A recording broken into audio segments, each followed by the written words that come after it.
राम राम भाई सारा ने आज हम वीवो V50e का फ़ोन रिंगटोन चेंज करना आपको सिखाएंगे।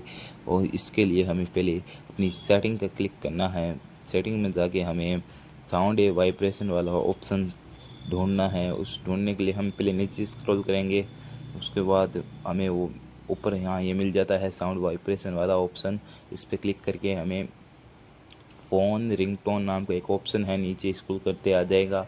इस पे क्लिक करके हमें कौन सा भी रिंगटोन हम लगा सकते हैं, अपनी तरफ से कस्टमाइज रिंगटोन भी लगा सकते हैं, नॉन रिंगटोन भी लगा सकते हैं। और आप अपनी मनमर्जी वाला रिंगटोन लगा सकते हैं। और 2 नंबर सिम में भी सेम ही प्रोसेस रहेगा और उसमें भी यही सेम चीज़ करना है जैसे हम रिंगटोन लगा सकते हैं। आपको जो अपने आप खुद का रिंगटोन लगा सकते हो और मोबाइल की तरफ से रिंगटोन आते हैं वो भी लगा सकते हो।